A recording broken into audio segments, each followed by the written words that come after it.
One movie we have to watch though is the Gumby movie. Yeah. Yeah. That would be fun. Do you remember watching it, or have you ever watched it? The Gumby movie? Yeah. No, I haven't seen it. Oh my gosh. Well, the basic idea or the basic plot of it is Gumby has a rock and roll band, and Of course. yeah, of course, because he's Gumby, and Pokey's feeling jealous about it, but they never really touch upon that. Gumby's just like, "Oh, Pokey, why didn't you say something?" And he's like, and he's like, "Okay, we're fixed." And then they continue with the plot, and what happens is Gumby, I guess he finds like a bunch of like wives of like who own farms, or like ladies who own farms, like farm ladies, like passed out on the side of the road. Like you do. Yeah, yeah, like in a typical day, you just find like, like a country gal just passed out, and he goes and he asks them like what's wrong, and then they say that their farms are gonna be taken away because they can't pay for the rent of the farm or something like that. It just shows you that to borrow money is dangerous. And Gumby gets an idea that he's gonna do a concert to raise money for these poor ladies to be able to keep their farmlands. And when he does, I guess like a producer or like some like entertainment like record label guy finds him, and he basically is like, "Oh, Gumby, your music was so inspiring to me that I've decided that you are gonna be the next big thing, and here's a contract, sign it." And he's like, "Okay," and he signs it, and he's like, "We're gonna use the money to help the farm ladies." And then something like the dog starts crying like pearls whenever Gumby does his like shape-shifting things.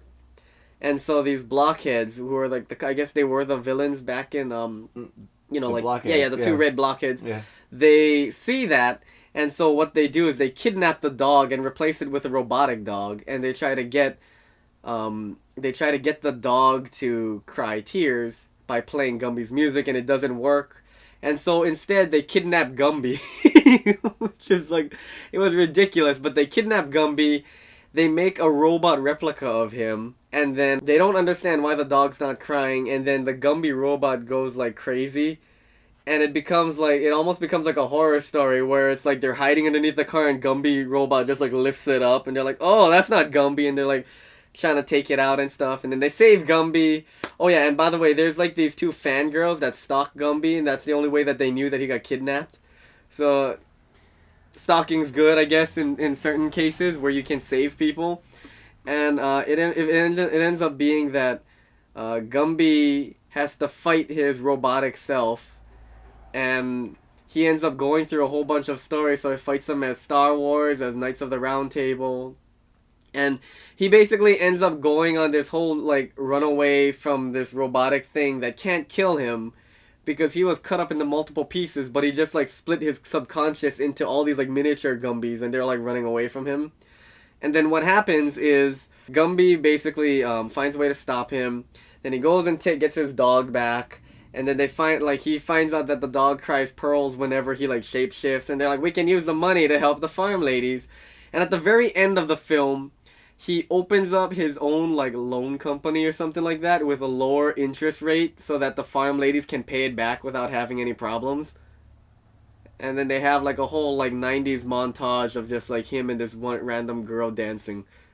And then it goes on for like 5 minutes. But that's basically the idea of what Gumby the Movie is about. Pretty certain I would require mind-altering substances to make it through that. You mean alcohol? Lots of it.